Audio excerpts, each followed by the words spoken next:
Hello, shed and steel building family. It is I coming to you live from the informative desk. Oh, wow. Messenger's popping off here. Perfect. All right, quick video today. I hope it's quick. Let me get a good look at the time so I know when I got to stop. All right, so our steel sales are starting to ramp up. The weather is starting to get people in the mood of going. Maybe not today when it's snowing after it was 70 yesterday. Global warming sucks. Just kidding. Anyways, I wanted to go over some stuff I'm noticing on the steel buildings. So first I want to go over how the steel building process works and why you're seeing so many people advertising these steel buildings and so many different prices for what appears to be similar things, or maybe you've gotten a quote on a certain size and the prices are all over the board. You're confused. Well, we're going to put an end to that today. So I want to start to explain the steel process. So the steel builders, I like to refer to them just like a Ford or a Chevy dealer, right? So you can't buy a car from Ford, you can't buy a car from Chevy, you can't go to the manufacturing plant where they're building them on the line and go out and pick one, right? So Ford and Chevy will set up authorized dealers, somebody who becomes a dealer for Ford or Chevy, and they get a lot somewhere. You know, they choose where they go, make sure that they're in certain spaces to cover areas, and then Ford will supply them with the product, and obviously you will go to the dealership to buy it. So nobody at that dealership, the sales crew, all that, they're not in the manufacturing plant making it. Obviously, they didn't just get done painting it. So it's two separate entities. And one of the reasons for that is it allows a product to be, I would say, I don't want to say nationwide, but across the United States, you know, while maybe being manufactured in certain areas, but with the ability to sell everywhere. So steel buildings are the same way. The reason you are seeing ads everywhere in the blue moon is because the steel builders are signing up everybody and their brother to sell their building. So what has always been my idea on steel authorized dealers, it should be quality over quantity. You should have a handful of good steel dealers in select areas servicing your product. But unfortunately, there's a lot of new steel companies out there that aren't very good, that are signing up anybody with a computer and a phone, and they're not properly training these people. And so you're literally seeing 7 million steel ads on Marketplace. You look it up and that's all over your phone. Big Steels, USA, this, that, Steel Direct, Big Buildings Direct. Okay, so what you're seeing is not any of those people actually are going to build the product for you. All those people are going to do is facilitate the deal, help you establish what you're looking for, get your order, collect your information, and turn it in. Now, unfortunately, some of these people literally have 13 different manufacturers of steel, and they're going to throw you with whoever's the cheapest, so you're most likely to sign the contract, and that's not good news for you. So, I want to explain, now that you know that, I want to explain that the pricing does not differ greatly. Okay, so it would be no different than everybody selling milk for $4 a gallon and this guy's selling it for 25 cents. He would never have milk, it would always be gone, and nobody would pay $4 when it's 25 cents. Well, the same principle carries over to the steel building process. If I quote you on a building, say that's $17,000, 10 to 15% is the most difference you should ever see in a quote that is apples to apples. If I come in at 17 and you say, oh, this guy told me 13, no. There is nobody who can build that building for 13,000. I know that, you know that. If so, the guy wouldn't even have his ad up because he would be so busy, he wouldn't even be able to take new clients, new orders. So the reality of what it is they're not selling you the same structure. So to bridge into that, about 4 or 5 minutes we've been on here. I don't want to take up too much of your time. I want to let you know how this works. To bridge into that, we're going to talk about the differences in steel and the differences that cause price confusion. We're going to start with the very first thing, and that's going to be the gauge of your steel. So, over here, and I know this is far away and you can't see it, but this, and man, I wish you could feel this. This is heavy. This is 12 gauge fully galvanized steel. This is the heavy, thickest steel in the industry that these buildings are made out of. Okay, you can see it maybe from there, it's shiny, it's fully galvanized, it's extremely heavy. This is the best product you can build a building out of, period.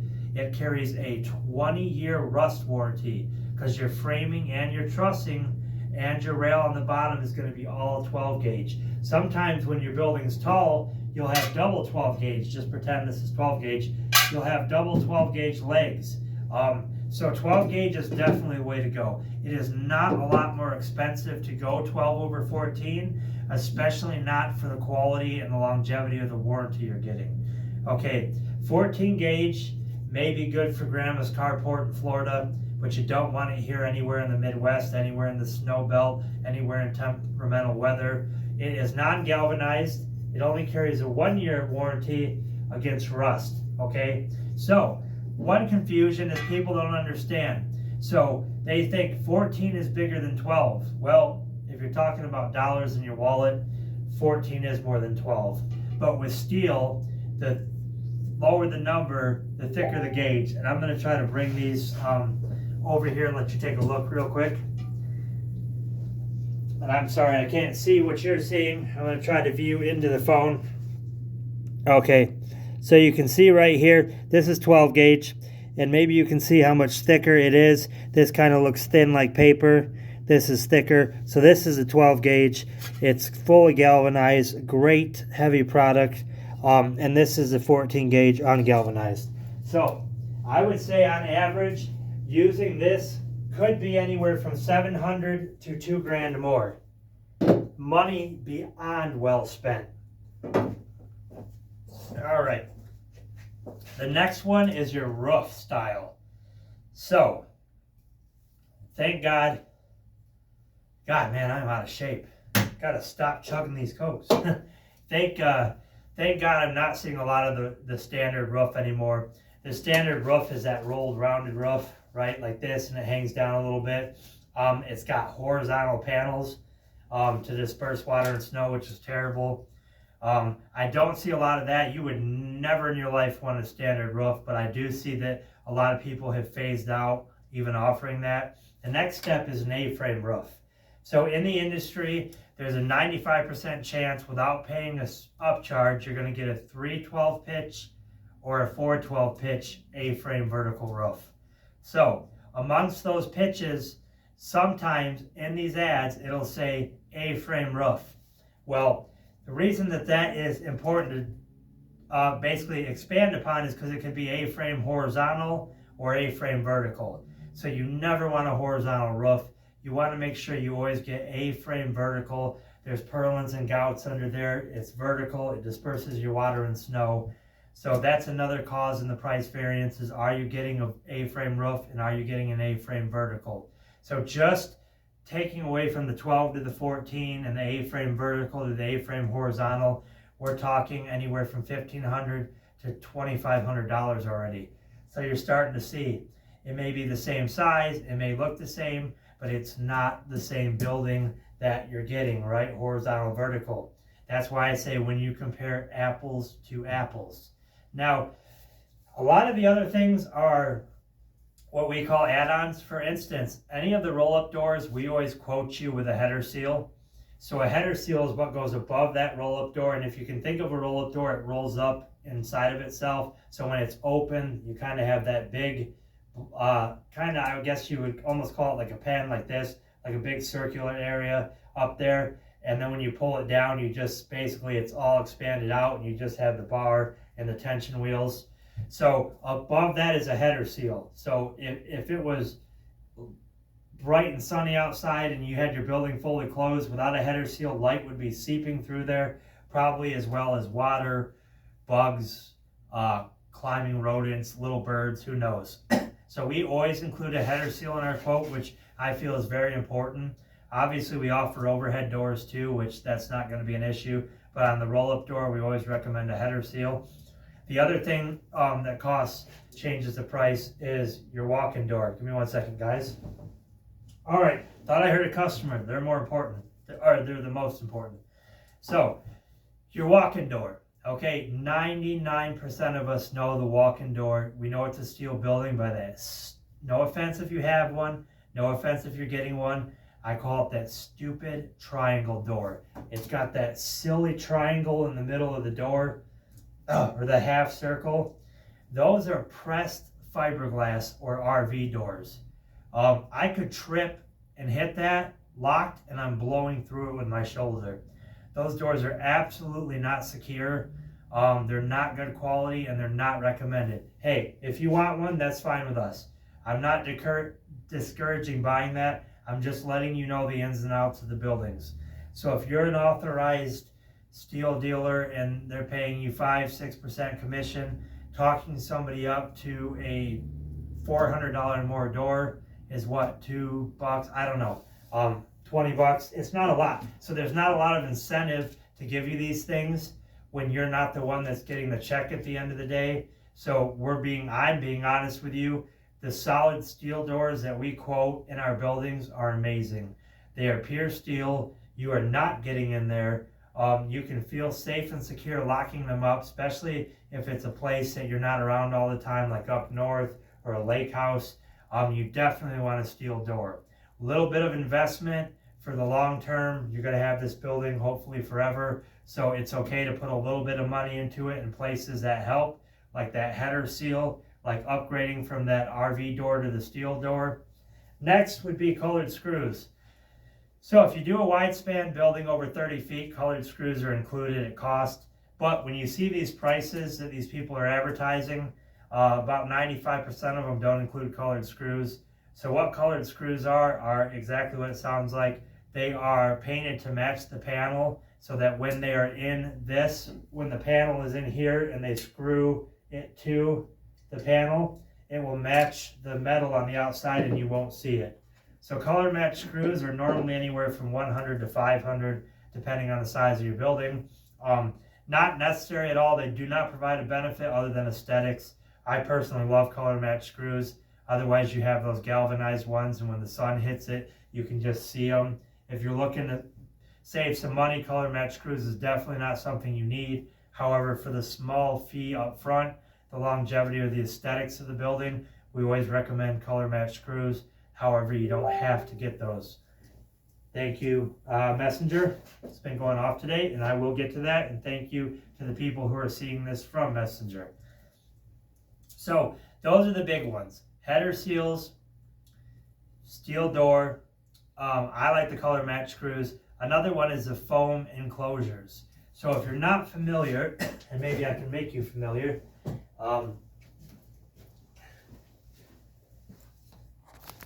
with these panels where they connect, right? You could get a foam enclosure on these panels so that it's 100% solid. Again, here, let's open the window up. Again, when you have that light, stuff can get through.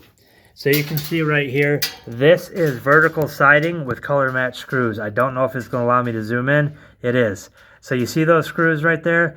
They are burgundy and they completely match that panel. So you cannot see those screws. This is at 0.5x, so this is actually zoomed out and you are not seeing at all those screws. Also right here we have the solid steel door. Not that pressed fiberglass RV. We do have one here on the lot, so that way you can see the difference. And we're fine with giving it to you. We just don't recommend it. So anyways, where these panels meet, they'll have a foam strip so that you're completely sealed. Those are called foam enclosures. That's another thing that can be beneficial. If for some reason you were going to spray foam it or insulate it down the road, there's really no need to get that. However, that is another option you can add that we do recommend if it's within the budget and it's not terribly expensive.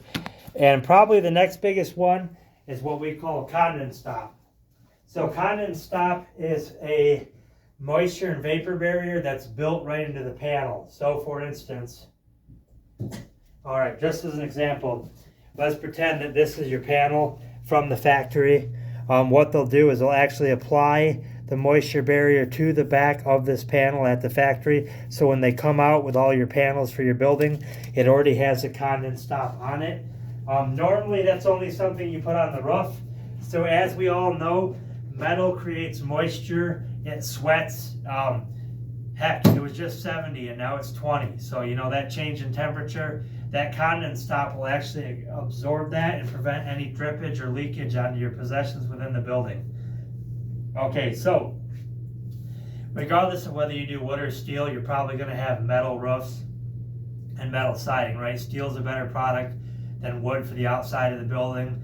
That's why all the outbuildings are steel now. Well, steel's a better product for the inside of the building too. It just was never affordable or mainstream, and now it is. You can eliminate wood fully, get 100% galvanized metals on there, and be good to go. So that is another option you can do. So for instance, just to recap briefly, the gauge of your steel, the type of roof you're getting, the orientation of your roof, whether it's vertical or horizontal, whether or not you're getting any options, header seals, color match screws, your door, whether it's pressed fiberglass, whether it's solid steel, whether you have foam enclosures or not. And this isn't all necessary. If I had to tell you two things, and two things only: 12 gauge A-frame vertical roof, 100% not negotiable as being necessary or not necessary. Beyond that, recommendations are definitely for those other options, but if you didn't get them, it wouldn't be the end of the world. And the last thing we're going to talk about is anchoring. So that's the other misconception in the price, right? So the steel providers prefer that you put the building onto a cement pad, right? It's easier for them to put wedge anchors in than it is to dig down the earth augers and go through the frame rail. So 95% of the steel providers allow the anchoring at no cost when it's on a concrete pad. So they will give you a quote that will include anchoring. They'll say, yes, anchoring is included, which is good and fine because it is, but it's included on concrete. So when you actually want to put it on a level gravel pad, if it's under 600 square feet, those earth augers, you have to pay per auger, and it can get expensive, and that can be another reason why your quote could be more. That's why sometimes we say, what surface are you installing this on? So that's another thing when I looked at a quote, is that we had the $700 for the anchoring fee, and the other one had free concrete anchors even though it was going on gravel. That was another discrepancy in the price. So just keep in mind that if the cars are all coming from Ford, the dealer that you buy it at doesn't have that much of an option to change the price. It's just a matter of, are they keeping incentives for themselves? Are they being dishonest? Are they baiting and switching? So I wanted to go over that, and I wanted to say with anchoring too, we are the only company in the Midwest with engineered plans to give you earth augers up to 600 square feet. So like in this county, standard anchoring in the ground when you get a building from a steel dealer is 36 inches. And that's across the board. That is not allowed here in Eaton County. That's not allowed in a lot of counties because the frost depth is 3 foot 6 inches or 42 inches. So those 36 inch earth augers are not going to meet code. And so 48 inch augers will meet code, and we do have engineered prints showing that. And so that's a big help with going with us too. Other than that, you get these wedge anchors, obviously a lot better one. So these are drilled in, they're wedged, they come through the steel just like this, they get tightened down, and you're good to go. All right, last thing. I appreciate you guys hanging with me for as long as you have. The absolute last thing is footings. Closing my eyes, I've had so many customers come across my desk, call me, who have a pad down and they don't have the right footings. They didn't know they needed footings. They didn't understand what footings were. They talked to a steel dealer before they talked to the municipality, the building department, construction code, any of those people, and they ended up with the wrong thing. So for the thousands of buildings we've put up all across the Midwest, 95% of the time you need some form of footings when it's over 600 square feet. In this county, it's going to have to be concrete. Under 600 square feet, we can use those earth augers through us because they're 48 inches. Through the competition, it's not going to fly. So, concrete piers that go below the frost line every so many feet, or a full frost wall all the way around is going to be required on buildings over 600 square feet. You do not need a cement pad you can pour that later, but you have to have cement in the ground below the frost line for the building to be anchored to. And unfortunately, so many people have put pads or buildings up that weren't anchored right, and they can't get their permit, they can't get their final approval because the authorized dealer who was signed up last week by Jim Bob has no idea what a footing even is. So listen, take it to us. We work with all the counties, all the municipalities. Footings, footings, footings. We can let you know what we've ran into in your area. We can give you the number to your local building department. We will make sure before we collect a penny from you that A, you can have the building, and B, you're aware of what they're going to require for you to put the building on. All right, so that's it, guys. I just wanted to go over a little bit of why the prices are different. As you can see, I'm on Messenger here. I get probably 100 messages a day, and a lot of times I'll say, "Oh, you're $4,000 more than the last quote I got." No, I'm not. I am not $4,000 more. That doesn't exist. I wouldn't be in business if everybody else was $4,000 less than me. I'm sure my miraculous beard and my McDonald's belly, that's not why they're coming here, okay? So the reality is I'm $4,000 more if I really am, because I'm giving you the building you actually need for the area you're located in. Again, snow load, right? Up to 110 across the bridge, 80 up in Traverse City, 60 to 70 up in Gaylord, Grayling, Clare, right? So you got a guy out of North Carolina selling you a building. He's got it listed at the standard 27. Yeah, to beef up that snow load, right? So again, if the prices are different, the buildings are different. All right, you had it here. You heard it here first. Even if you don't get a building from us, I just want you informed as you navigate this rocky market now of all these people listing these buildings. 95% of the pictures they just stole offline. The buildings aren't even the right size. They're just going, that looks like a 30 by 40. I know some of the buildings we've put up. I know the size. I see somebody using a picture of a building we put up. They're not even listing it at the right size. So it's a weird market. Always feel free to call us. We'll talk to you anytime for free. We'll look over any quotes you get for free, make sure they're correct. Even if you don't buy from us, we'll still help you out. That way we can try to get the steel industry a good name, because that's what we do for a living. That's how I feed this McDonald's belly. That's how I feed my family. That's how my business partner feeds his. All right, I appreciate you guys tuning in. 517-753-3210. justwoodensteel@gmail.com if you do the internet thing, or justwoodensteel.com. Our website we're working on. I'm not a big fan of it, but you can go there, design a building in our 3D builder, and get a free quote. All right, that's it for today. I appreciate you guys hanging with me this long. Nothing here. I'm not pitching anything. I'm not asking you to come see us. I'm just asking you to make an informed purchase. All right, guys. Hey, you guys have a good one, and I will catch you on the next one. Off to Messenger. I go 22 minutes. Oh, just in time for the phone to ring.